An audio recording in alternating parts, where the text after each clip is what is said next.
You mentioned that you train people, you rehabilitate dogs. Yes. So you're kind of like, I know you're learning a lot from dogs because I read the book, The Lessons from the Pack.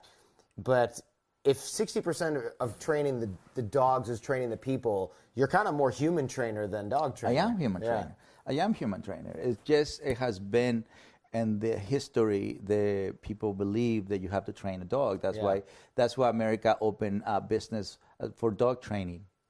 You know, and there is thousands and thousands of places where you can send your dog to be trained. But the most important member of that family who should be trained is the parent of that dog.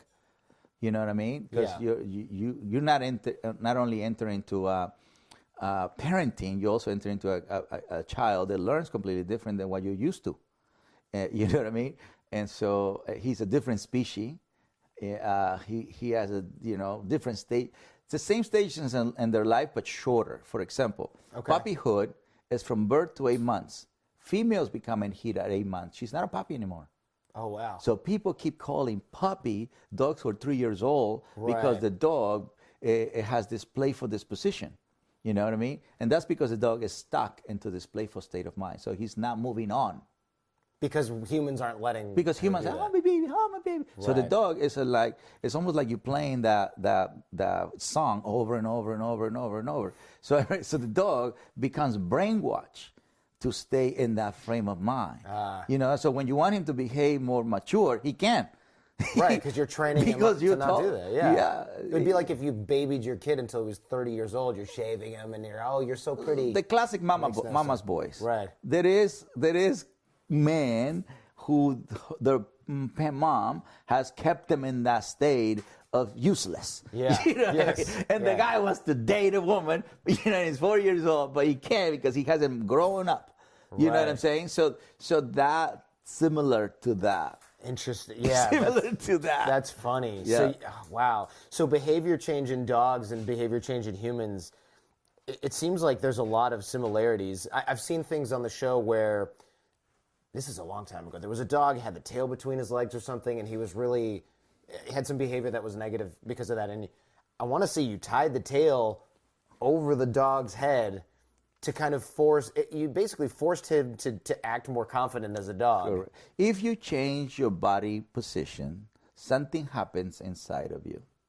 That's what they sell things, so your body position changes. Right, the posture thing. The posture changes, right? And so that's what they tell you. If you can't do it internally, do it externally.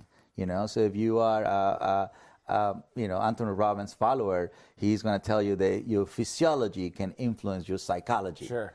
You know, and so in a case like that, I needed to change the physiology to change the psychology. So most people will put a leash on the neck or on the muscle, the Holties or the harness, but that's not going to change this. Right. You know? Yeah. And so when a dog feels good about himself, his tail looks high. That's why in a Westminster situation, they always grab the head and the tail. Right? They always do that. So the dog presents himself as his most proud moment in his life. All right, so I know that the head is being touched many, many times. His humans have been pet, the head, so he has kept the head lower. But one area they have never touched is the tail. Nobody does, because I've always think outside the box. That's part of being innovative and creative. And so I put a leash on the tail, and the dog just zoop, and start running. Interesting. Yeah, wow. And the dog was like, this is the best day of my life. On top of that, I'm running. Fear is something that they have to run it out. So it was very important that I put a rollerblade so this dog can run as fast as and as long as she wanted to. It was a girl. She wanted to run, that day, because I want to be attached to it. Let's get rid of this fear, and in the meantime, feel good at it.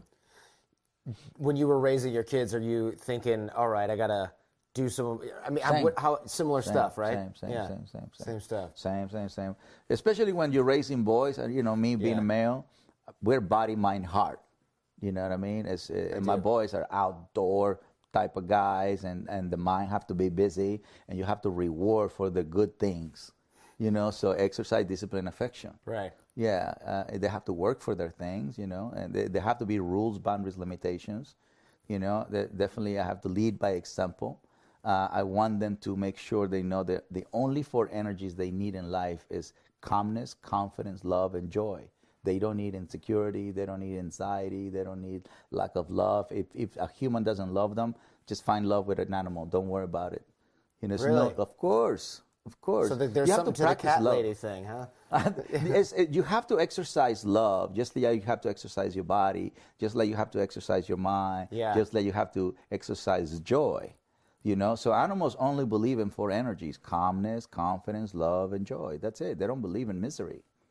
I could see that. Unless we teach them that, of course, as humans, right? We're the only one that teaches animals the negativity exists. Because animals will go through it, but they won't live in it. Yeah, there's no... No, they live in the moment. They don't sit around thinking, man, last year I had a rough year. Oh, my God, that lion almost killed us all. Oh, my God, let's just don't go back over there. Yeah. See, we create stories, and those stories allow us to live in the past or anticipate the future. So then we forget about the moment. We forget about the present. But the people who actually are very present is the people who are about to die, like cancer survivors, are really good about that. They let go of the past, they let go of the future, like that.